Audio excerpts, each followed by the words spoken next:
bonsoir wala bonjour jàngeen jëf dalee na jàmm ci Faram Facce TV tey ñaari vidéo wala ay commentaire lañ leen indil mu nekk ay sàcc ñu jàpp kenn ka ca Touba keneen ka mu nekk noonu ci caméra surveillance bi gars yi xool leen vidéo bi ngeen ñëwaat ngeen commentaire wax ma naka ngeen ko gisee acce ñu dem.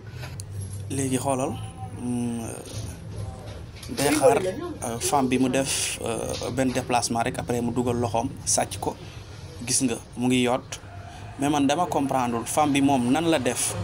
ba gisul kii ak keneen ki nga xam ne moo taxawee à côté moom xanaa gisu ko bi muy jël xaalis bi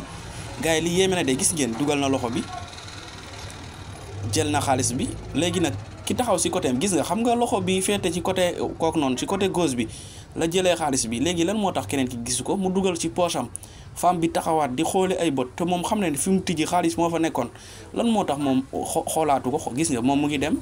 léegi am na ku nekk si porte bi kooku aussi deful réaction ki taxawoon nii sax xam naa jigéen la kii sax gan na de gars yi ngeen baal ma nag mais vraiment lii moom borom multiservice bi def na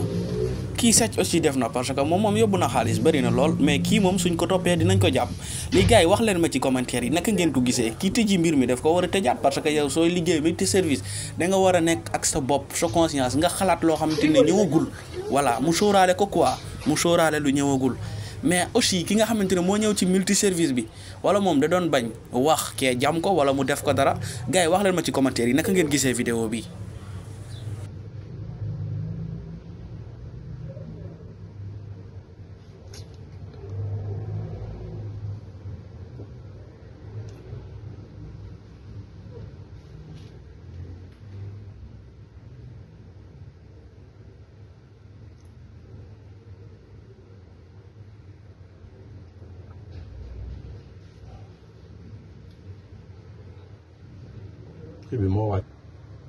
cee ñoo ko gisandoo noonu la demee tey la ñu ko daal di yónnee ngeen seen ko ca vidéo ba wax leen ma ci commentaire nu ngeen ko gisee beneen jéego am foofee ca Touba sàcckat yu jël ay xar def ko ci oto ñoom lañ jàpp ñu ngi ci loxo yoon ba fii ñuy waxee ak yéen def ko ci ñaawteef ya ñu nga foofu ca yoon li ñuy sàkku nag mooy ñu daal di partager vidéo bi commentaire wax seen xalaat ku gis li nga xamante ne ni mooy boroomi xar yi wala yow sa bopp nga daal di koy moom nga dem foofee ca brigade ba am na ku ci def audio mu envoyé ko ñu déglu ko gars yi ñu ñëwaat. waaye xar yi ku ci am groupe boo yor waay jël ko dugal ko waaye ndax borom feeñ waay